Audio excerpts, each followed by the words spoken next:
This sure does not get any easier, but here we are, man. We are in the off season and started a little bit earlier, 3 weeks to be exact. No trips to New Orleans. Instead, we're packing up for Cabo. But the Detroit Lions are going to have 33 free agents for next season, and they are going to have to make a decision on who they bring back and who they don't. We are probably going to lose one, if not both, of our coordinators. So we will have to figure out something to do there. And then we're going to decide who comes back. There are 53 players on the active roster. There are 16 on the practice squad for a total of 69.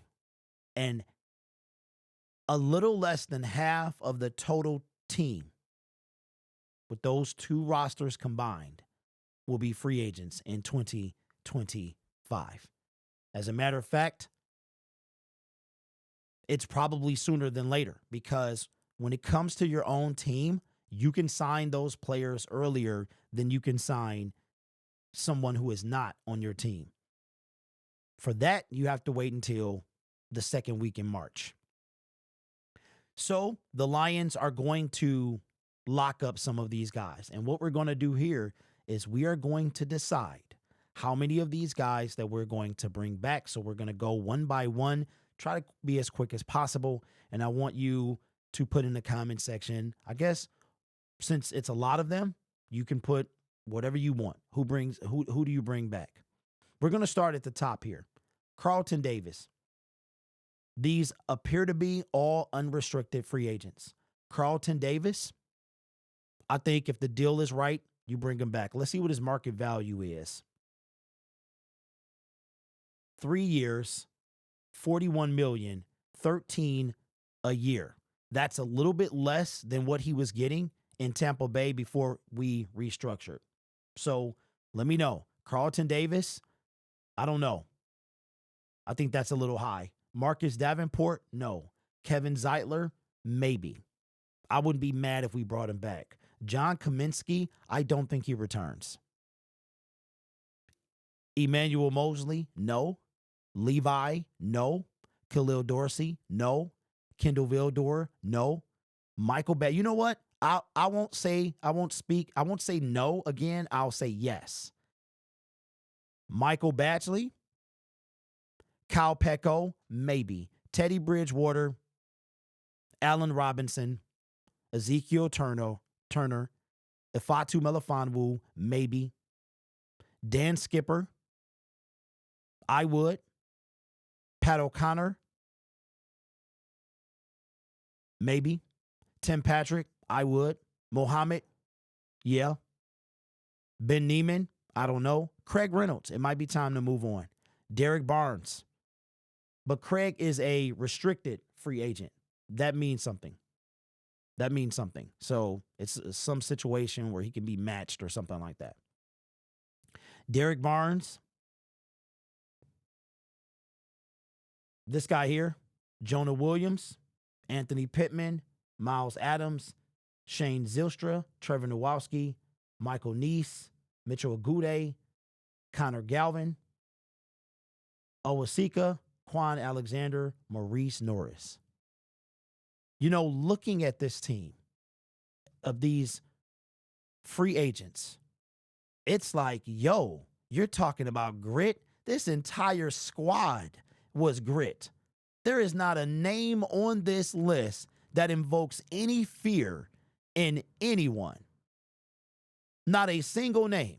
Maybe Carlton Davis, you might have to respect a little bit. Out of this entire list, knowing the Detroit Lions, I could see them bring back the majority of these guys. I think it's going to be, and you know what I don't understand is, where is Jamar Jefferson? He is not on this list. He should be on this list.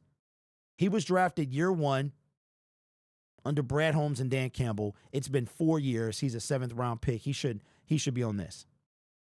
Out of these folks, Carlton Davis, if the price is right, I'm bringing back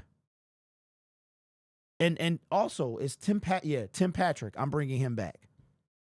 Let's look at the notable free agents, and this is coming from Adam Schefter. Who do you bring back? Adam decided that these were the notable free agents, and we see now this is not 33, but this is who he determined were notable free agents for the Detroit Lions. Who do you bring back? Let's narrow it down to this list. 33 people. Carlton Davis, Zeitler. I do not bring back Levi. Derek Barnes. I feel bad because he didn't get an opportunity to really play for a contract. I try to upgrade, but I wouldn't mind if he comes back. We missed him. Marcus Davenport, no.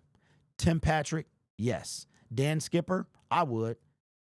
Muhammad would, yes. Kendall Vildor, no. Pat O'Connor, maybe a practice squad. Neiman, practice squad. Iffy. I know we love Iffy, y'all, but Iffy can't stay healthy. He went out yesterday. I think it might be time to move on from Iffy. Allen Robinson, no. Zeke Turner, no. Dorsey, no. Emmanuel Mosley, to the no. John Kaminsky, unfortunately not. And Jonah Williams, no. We're just getting started, ladies and gentlemen, because this is the offseason. Welcome. Because we in it now. 33 people on that list. And I did not see Jamar Jefferson. Maybe I overlooked him. Let me look again real quick and see. Can I do this in alphabetical order?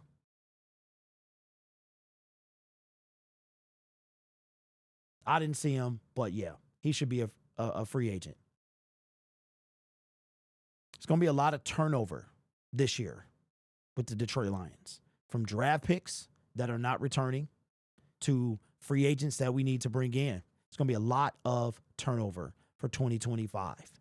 It is time for this team to get better. To get better. It is time. So let me know your thoughts. Which one of these folks would you bring back? I could see the Detroit Lions bringing a lot of these guys back on one-year deals. The only person on this list that I could see get a multi-year deal is two people, I think, that I could see get a multi-year deal. Those two people that could possibly get a multi-year deal. Let's go here because this is better. All right, out of this list, who would you give a multi-year deal? I would give Derek Barnes, Tim Patrick. I would give them both multi-year deals. And Carlton Davis. I would give them both 2-year deals. Kevin, Pat, Skipper, Mohammed, I'm giving them guys 1-year deals. And everybody else on that list, I think, does not return in 2025.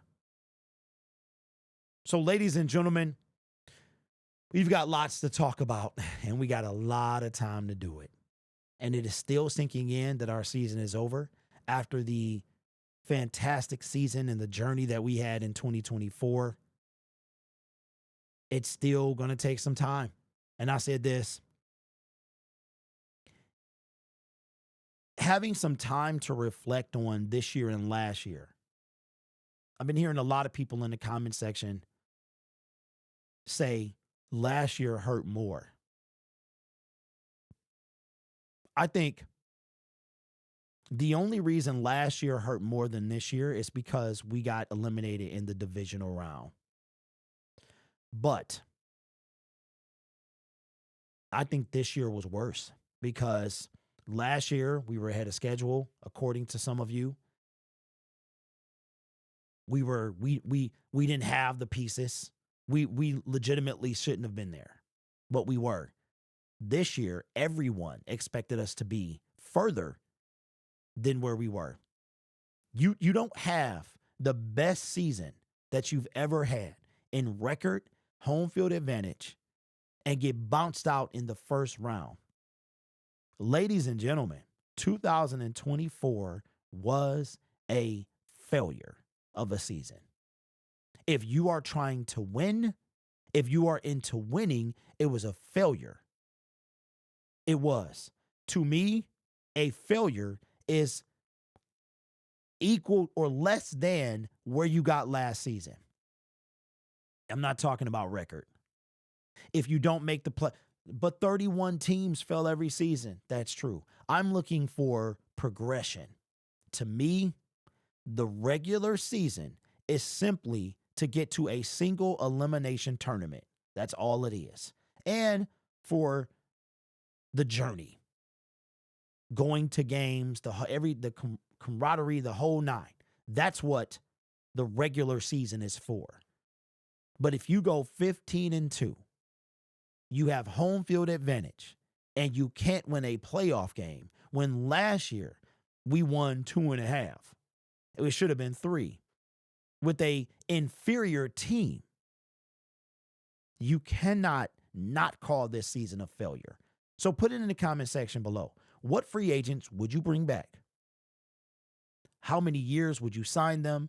And do you consider 2024 a failure? Because I do. And it wasn't about winning the Super Bowl. It was about getting to the NFC Championship game. Anything less than that is we regressed. Getting to that game, lateral, equal to. Going to the Super Bowl, greater than.